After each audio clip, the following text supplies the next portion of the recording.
카페인 추출 실험. 카페인 추출 실험 내용을 보면은 일단 추출이 뭔지를 보면은요.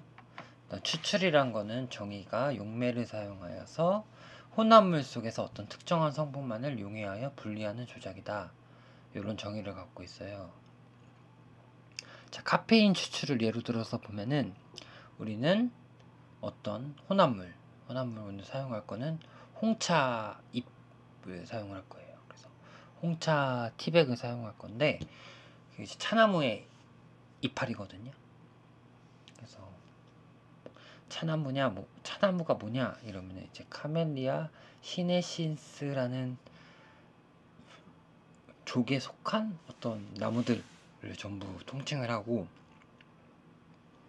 과학적으로는 그래서 이런 혼합물 차나무에 핀 홍차 티백에서 어떤 용매를 사용해서 물이랑 메틸렌 클로라이드라는 용매를 사용해서 특정한 성분으로서 카페인을 이제 분리를 할 거죠. 이제 분리 방법은 그 분리 방법의 원리를 보면은 이제 용해도 차이랑 이제 염석 효과를 이용한 분배 계수의 변화를 유도하는 어떤 그런 조작을 통해서 우리가 분리를 할 거예요. 그래서 전체적으로 보면 이런 내용이고, 여기 부분은 별건 아닌데 일단 이게 이제 원리로 들어가 있어요. 그래서 뒤에서 다시 살펴보고, 일단 카페인을 오늘 우리가 분리를 하니까 카페인이 뭔지는 보고 넘어가야겠죠. 그래서 보면은 카페인은 이제 커피 들어있는 거긴 한데 식물 중에 이제 이런 물질들에 들어있어요. 근데 커피나무 열매에 들어있고, 그 다음에 차나무 잎에 들어있고, 그 다음에 카카오 열매 등에 들어있는 물질이에요. 그리고 이걸 화학적으로는 퓨린 유도체 물질이라고 불러요. 그래서 퓨린을 잠깐 보고 오면은 퓨린이라는 거는 피리미딘 고리와 이미다졸 고리가 융합된 두 개의 고리 구조를 특징으로 하는 분자다 라고 되어 있어요. 그래서 여기 카페인을 보면은 이렇게 생겼거든요. 그래서 여기를 딱 나눠서 보면은 이쪽이 피리미딘이라고 하고 이쪽을 이미다졸 고리라고 해요. 저런 고리를 갖고 있는, 고리라는 게 이제 사슬, 이런 게 사슬이고, 고리는 이렇게 완성된 형태의 어떤 그 링 구조를 고리라고 하거든요. 그래서 여기 보면은 오각형이 있고, 오각형에 이미다졸, 그 다음에 여기 피리미딘 이렇게 있죠. 그걸 이렇게 명칭을 이렇게 불러요. 그래서 쭉 더 읽어보면 식이 C5H4N4인 방향족 헤테로고리 유기화물이다 라고 되어 있어요. 방향족이라는 거는 일단은 고리를 의미해요. 고리를 의미하는데 대부분의 고리를 가진 물질들은 어떤 향을 나타내는 성질이 있어서, 그리고 방향족이라고 부르거든요. 그래서 방향족은 그런 의미고, 헤테로고리라는 거는 고리화합물인데 양쪽에 있던 고리가 다르죠. 그래서 다르다 해서 헤테로 고리라고 해요. 호모가 아니라 다르다 해서 헤테로 유기화물이다. 어떤 정의 부분을 한번 봤어요. 그러면 이런 카페인 퓨린 유도체 물질인데, 이런 퓨린 어떤 골격에다가 장기가 좀씩 이렇게 붙어 있죠. 여기 이렇게 4개 정도 붙어 있고, 여기도 붙어 있고, 요런 물질인데 이 역할이 뭐냐를 보면은 식물에서 얘들이 곤충으로부터 공격을 받을 거 아니에요. 그때 자기를 보호하기 위해서 만들어내는 물질이에요. 그래서 곤충으로부터 스스로를 보호하는 물질이다. 그거를 표현을 하는 거를 영어로 이게 죽인다는 게 이제 시드라고 하고, 그 다음에 곤충을 페스티라고 하거든요. 그래서 페스티시드라고 해요. 그래서 뭐 박테리아 죽이는 거는 박테리오사이드, 그리고 뭐 무슨 곰팡이 죽이는 거는 번지시드 이렇게 부르거든요. 시드 뭐 이런 거 알아두면 좋고, 그래서 얘들이 이제 곤충으로부터 자기를 보호하기 위해서 만드는 물질 중에 하나고, 이 물질을 이제 곤충이 먹으면은 이제 죽어요. 그냥 마비 증상을 보이거나 죽는다. 이런 역할을 하는 물질이다. 이걸 이제 사람이 먹으면 어떻게 되냐를 보면은, 그래서 중추신경계통의 각성제라고 돼 있죠. 그래서 이걸 이제 각성한다. 졸려온 거 깬다 이러는데, 원리를 보면은 아데노신의 가역적 저해제, 아데노신에 의한 졸음을 예방한다 이렇게 되는데, 이걸로는 부족하니까 옆에 그림을 한번 보면은, 그러니까 뇌가 이렇게 있으면은, 뇌 같은 경우는 뉴런이 이렇게 연결된 구조로 갖고 있죠. 구조가, 세포가 다 이제 뉴런으로 돼 있고, 다른 세포도 있지만 뉴런이 핵심이거든요. 그러면은 어떤 신호를 전달받으면은, 얘네가 여기서 신호를 이렇게 쭉 받아가지고 여기서 어떤 물질을 분비를 해요. 그럼 여기서 다음 뉴런에서 어떤 이 분비된 물질을 이렇게 받거든요. 그 받을 때 어떤 리셉터라는 단백질이 이 물질을 받아요. 그러면 이 리셉터가 다시 이걸 해독을 해서 정보를 이제 받아서 이렇게 쭉 전달을 하고 이렇게 쭉쭉쭉 이어지는 건데, 우리가 졸려올 때는 아데노신이 나오게 되어 있어요. 그래서 여기서 분비되는 게 아데노신이 분비가 돼요. 근데 정확하게 말하면 ATP가 분비가 되고, 요게 분해가 3번 돼가지고 아데노신이라는 물질로 바뀌어요. 그럼 아데노신이 요 아데노신 리셉터에 가가지고 붙으면은 얘가 나 졸려 이런 신호로 받아들이고 이 신호를 전달을 하는 거죠. 뭐 그런 원리를 갖고 있는데, 카페인 같은 경우는 우리가 섭취를 하면은 요 뇌로 갈 수가 있어요. 분자가 작아가지고 뇌로 이동을 해서 요 아데노신 리셉터에 가서 아데노신 대신 이렇게 결합을 할 수가 있어요. 그럼 어떻게 되냐면은, 카페인이 여기 붙으면은 밑에 시그널은 이어지지가 않고 그냥 아데노신이 결합하지 못하게 방해만 하는 거예요. 그런 거를 이제 뭐라고 하냐면 경쟁적 저해제라고 하거든요. 경쟁적 저해제라고 해요.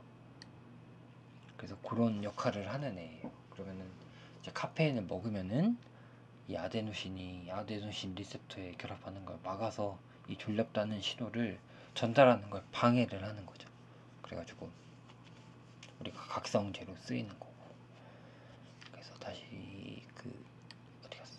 다시 아데노신의 가역적이면서 경쟁적 저해제로서 아데노신에 의한 주름을 예방한다.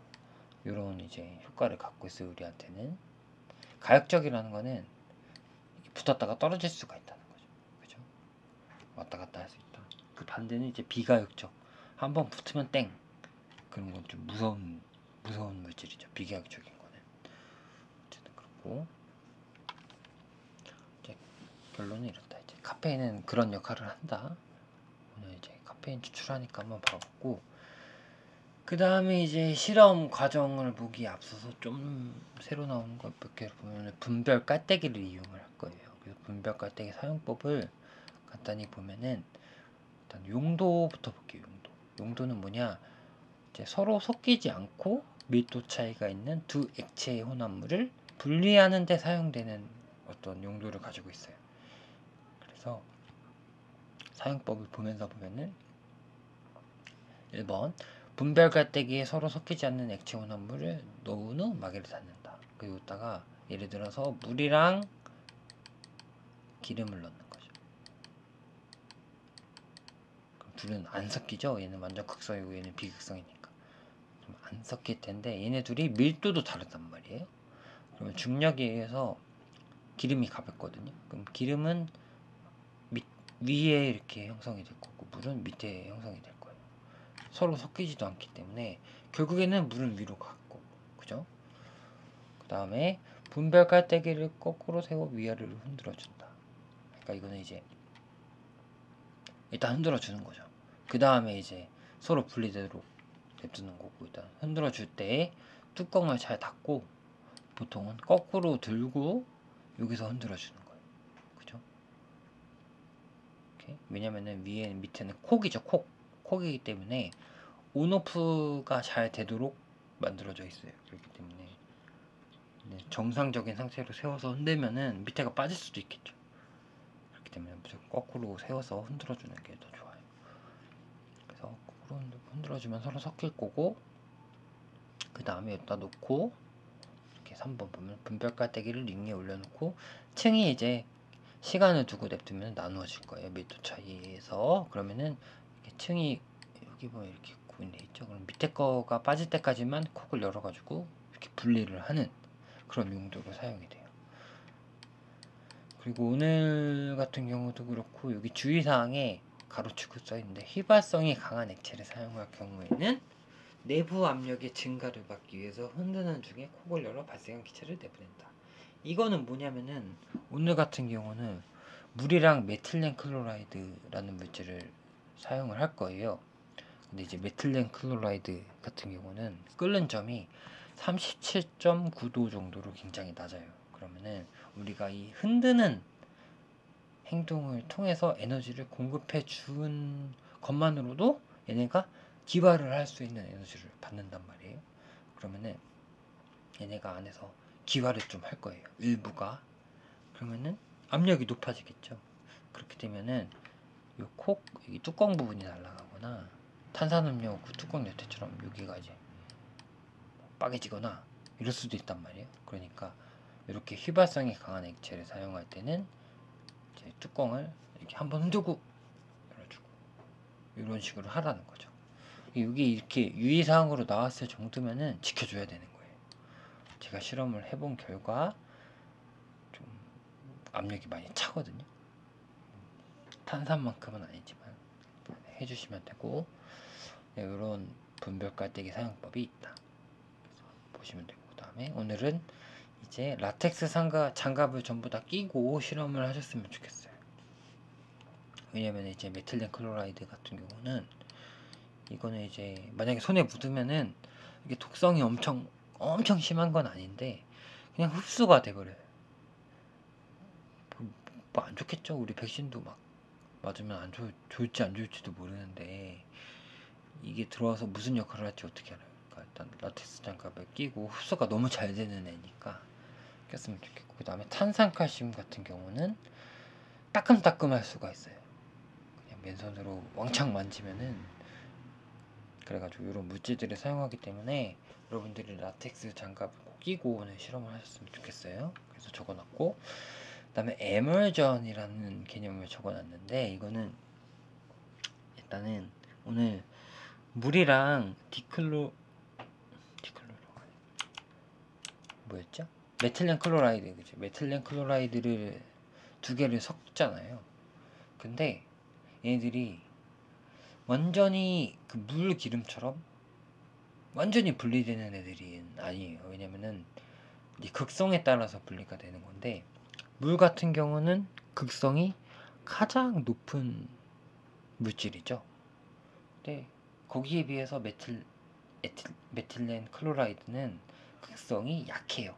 근데 하지만 극성을 가지고 있어. 왜냐면 구조 자체가 H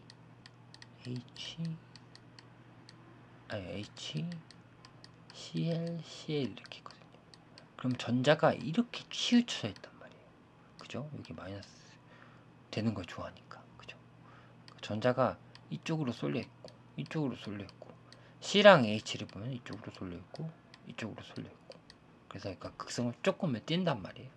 그렇게 되면은 지들끼리 국소적으로 안정화를 할 수가 있어요. 아무리 중력에 의해서 분리가 된다고 해도. 그러니까 이렇게 물 있고 메틸렌 클로라이드 이렇게 층 있고, 여기는 물, 그 다음에 이렇게 나서 메틸렌 클로라이드 이렇게 있으면은 여기 사이에 얘네들이 이렇게 있단 말이야. 시간이 지나면 이렇게 내려와요. 내려오고 얘는 올라가고 하는데, 우리가 시간을 많이 줄 수는 없으니까 약간 어느 정도는 저런 물질들이 있다. 그래서 그거를 에멀전이라고 하거든요. 그래서 그 내용을 한번 보면은 액체 입자가 용해되지 않고 다른 액체 속에 분산되어 있는 상태를 말한다.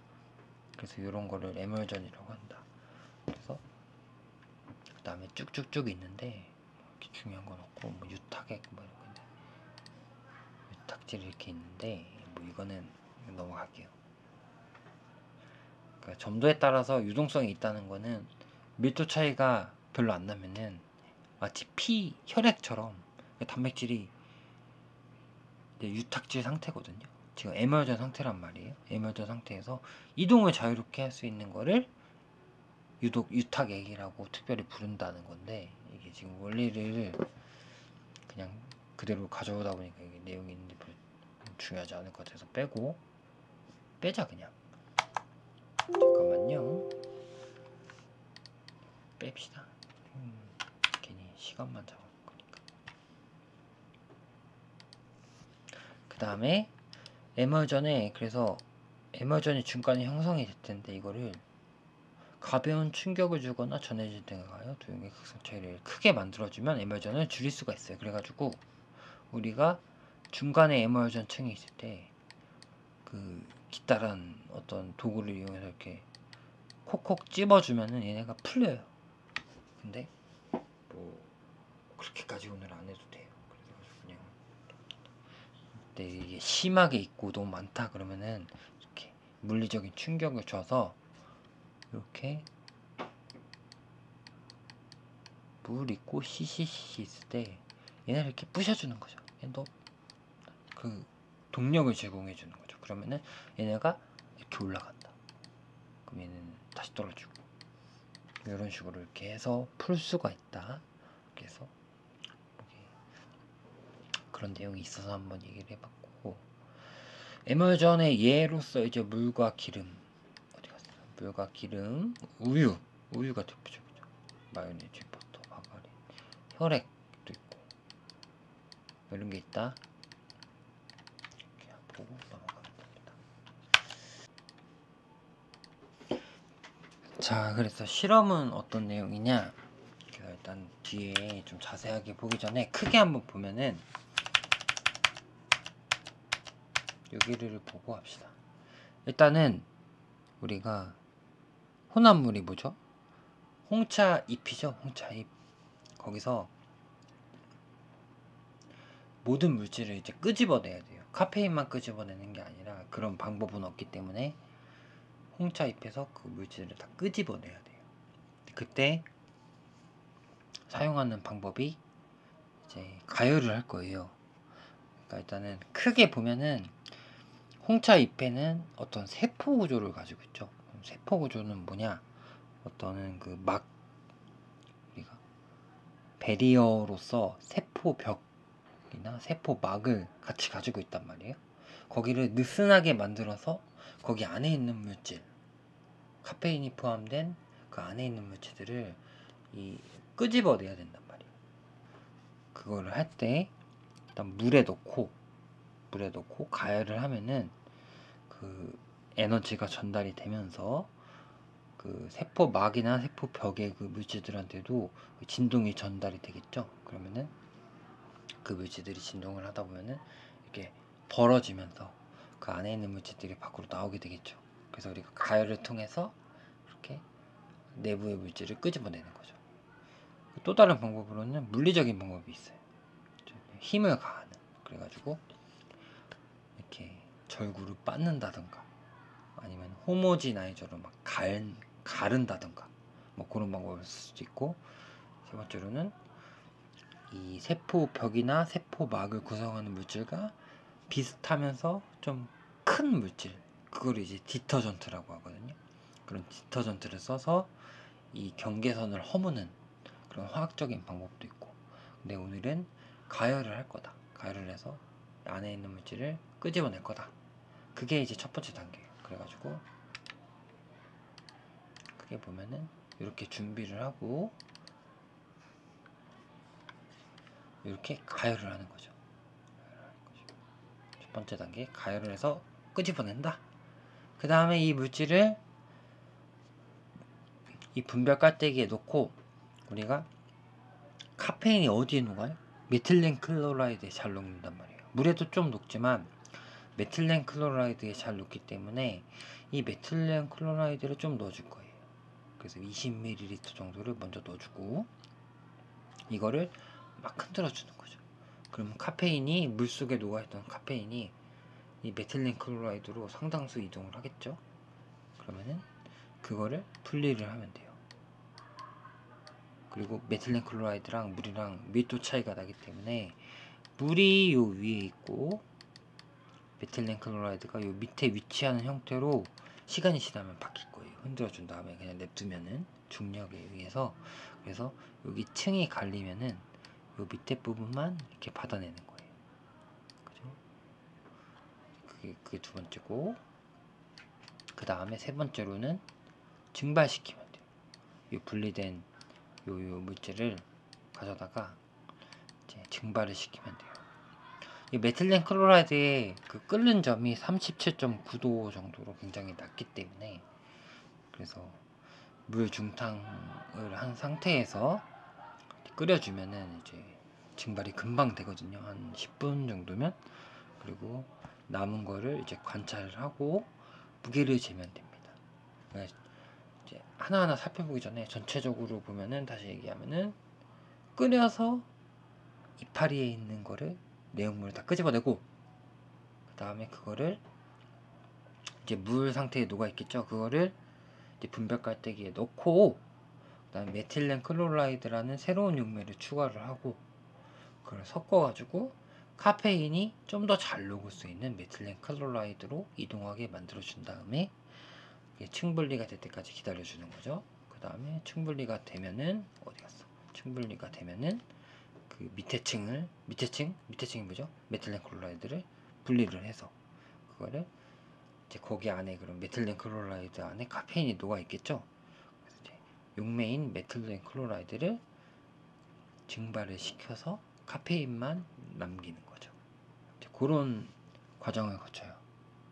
크게 보면 그렇고, 근데 중간에 좀 이해가 안 되는, 그러니까 좀 추가 스텝이 세 가지가 들어가요. 그래서 세 가지가 들어가는데, 첫 번째로는 여기 보면 CaCO3를 넣는 부분이 있어요.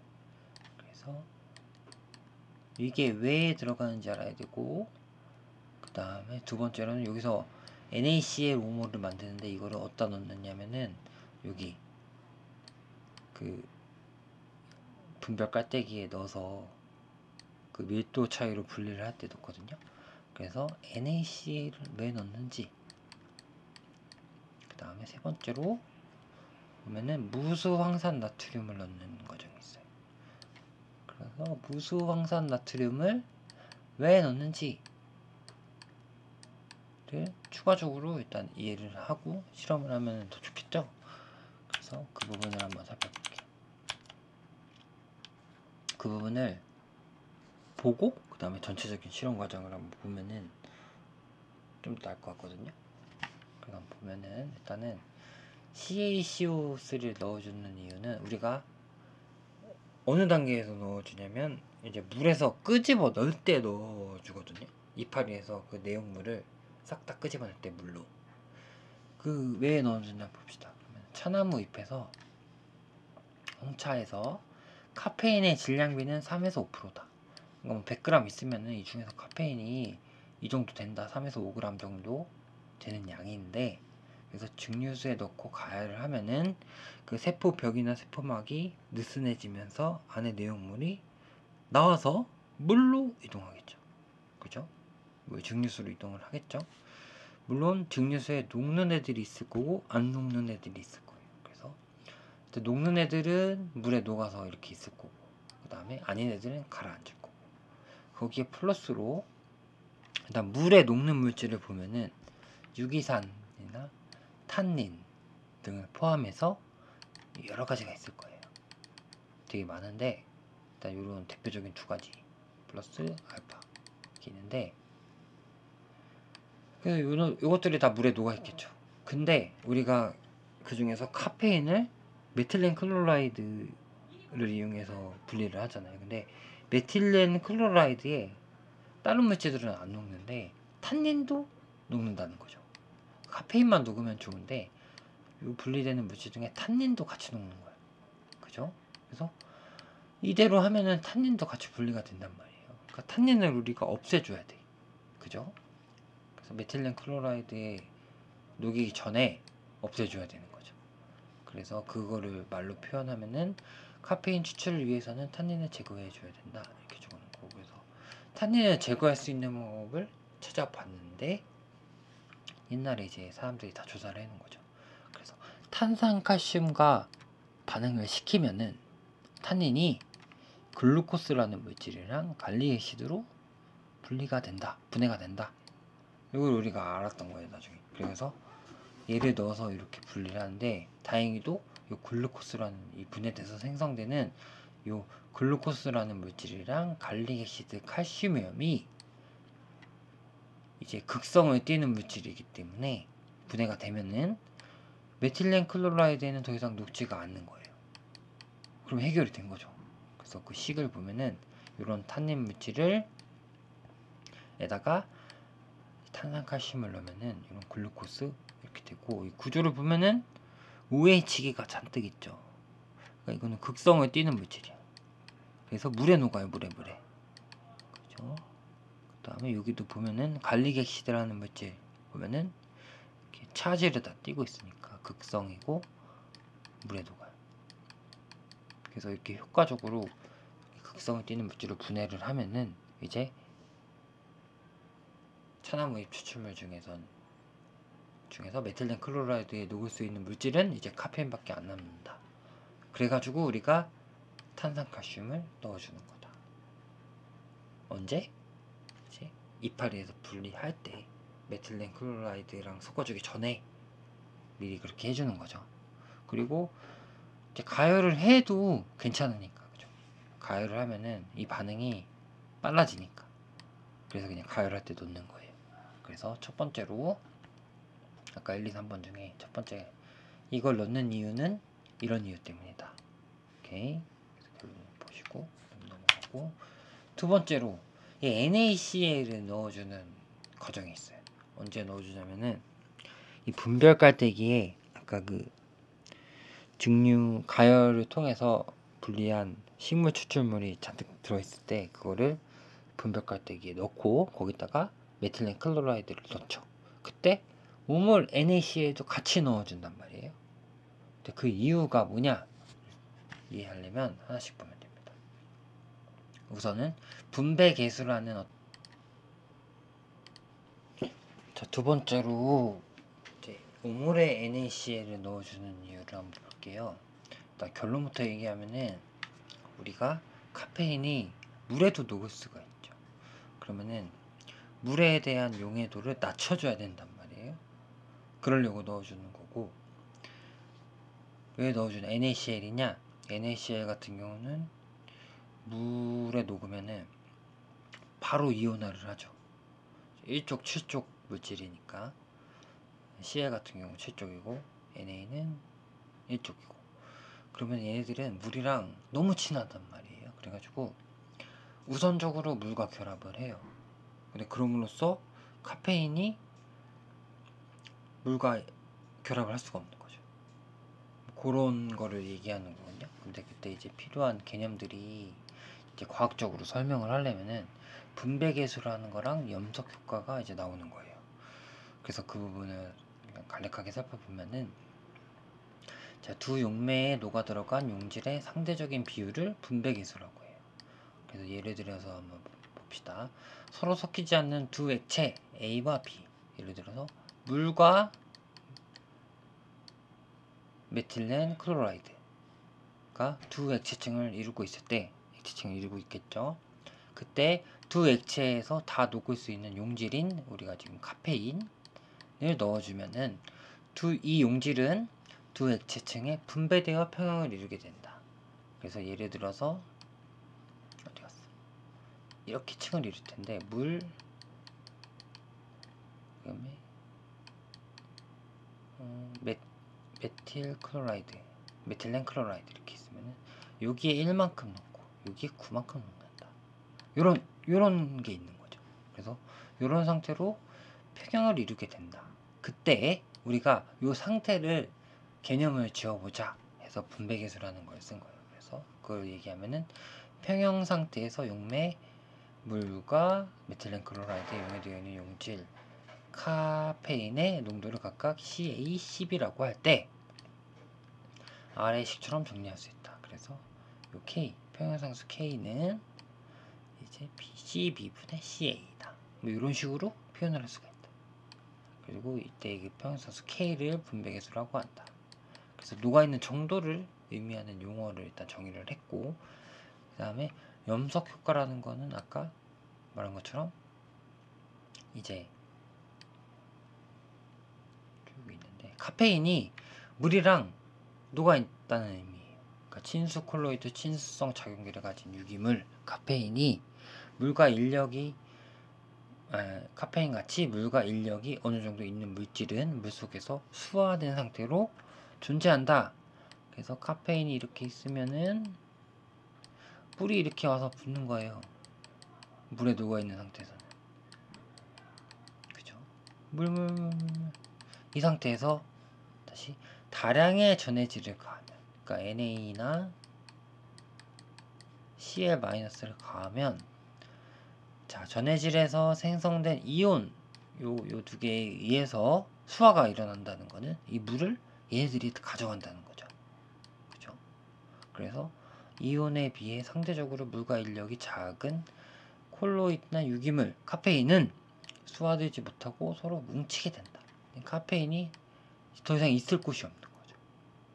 그래서 지들끼리 뭉치는 거예요. 그러면은 이런 식으로 되면은 이때는 이제 메틸렌 클로라이드의 녹을 가능성이 높아지게 되겠죠. 그죠? 그래서 이렇게 전해질에 의해 전해질 NaCl에 의해 다른 물질의 용해도가 감소하는 현상을 염석 효과라고 한다. 그죠? 이걸 염석 효과라고 해요. 여친 뺏는 것 같은 그런 느낌인데, 아야 이게 좀 비슷한데. 어쨌든 그 오늘 실험에서 적용을 해보면 카페인은 물과 메틸렌 클로라이드에 모두 녹아요.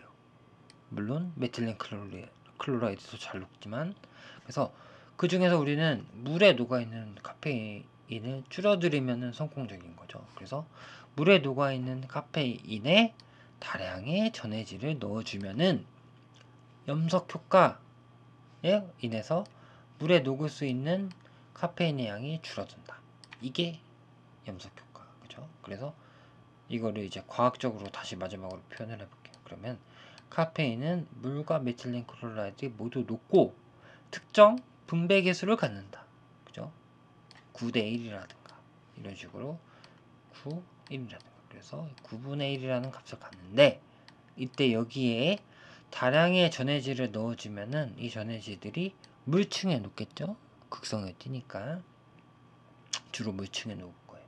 그럼 염석 효과로 인해서 C워터, 그러니까 여기 분모값이 낮아지면서 분배계수도 변하게 되는 거죠. 그죠? 분배계수가 막 99분의 1까지 낮아질 수가 있죠.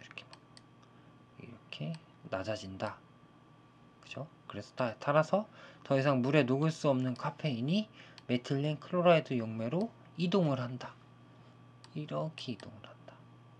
그래서 여기는 0.1이 남고 여기는 99.1이 되는 거. 요런 거를 유도하기 위해서 우리가 NaCl을 넣어주는 거거든요. 그거를 다시 결론을 내서 얘기하면은 염석 효과에 의한 분배계수의 변화를 유도하여 카페인 추출의 효율을 높인다 라고 얘기할 수가 있어요. 이거를 이해하고 이제 NaCl을 넣어줄 때 그런 상상을 하면 돼요. 그 다음에 Na2SO4를 넣어주는 이유, 여기를 언제 넣어주냐면 이제 메틸렌 클로라이드 층을 분리한 다음에 그거를 삼각 플라스크에 이렇게 담고 여기다가 증발시키기 전에 이제 Na2SO4를 넣어주거든요. 그건 뭐냐, 아까 말했듯이 이 물과 메틸렌 클로라이드는 어느 정도 극성을 공유를 해요. 그렇기 때문에 서로 에멀전을 형성할 수가 있죠. 근데 에멀전 뿐만 아니라 이 메틸렌 클로라이드 층에서도 소량의 어떤 물 분자가 남아있을 수가 있어요. 그러면 어떻게 되면은 그 물 분자 안에 또 다른 우리가 카페인을 제외한 불순물이라고 표현할게요. 그 불순물이 남아있을 수가 있죠. 우리는 그거를 제거를 해줘야 돼요. 사람들한테 팔려면. 그죠? 그 제거를 해줘야 되기 때문에 그 제거를 하기 위해서 넣어주는 물질이 Na2SO4라는 거죠. 그래서 다시 한번 보면은 물과 메틸렌 클로라이드는 소량의 에머전을 형성한다. 이유는 메틸렌 클로라이드도 극성을 띠기 때문에. 그래서 여기 보면은 이렇게 극성을 띠죠. 물 분자는 이렇게 극성을 띠고. 그래서 얘 둘이 은근히 섞여. 그러니까 지금 메틸렌 클로라이드 안에도 소량의 그게 물이 있을 수가 있는 거죠. 그래서 메틸렌 클로라이드에 소량의 물이 존재하며 여기에 불순물이 녹아 있을 수 있다. 그죠? 우린 이걸 없애줘야 되는 거예요. 그래서 물을 제거하는 역할을 하는 건조제로서 여러 가지 건조제 중에 Na2SO4를 넣어주는 거죠. 그죠? 이걸 넣으면 물을 얘네들이 다 흡수를 해요. H2를 다 가져가 버려요. 그리고 고체 상태로 있는 거죠. 그래가지고 이거를 거름종이를 통해서 걸러주면 됩니다. 그래서 결론은 메틸렌 클로라이드 용액층에 잔존하는 물과 불순물을 제거해주기 위해서 이걸 넣는다 라고 생각을 하시면 돼요. 자, 그래서 이런 세 가지 추가 스텝이 있는데 여기 부분까지 이해를 했으면은 이제 전체적인 어떤 그 내용을 아마 이해하기가 어렵진 않을 거예요. 그래서 한번 동영상을 보면서 한번 이제 좀 보고 실험을 진행을 하도록 하겠습니다.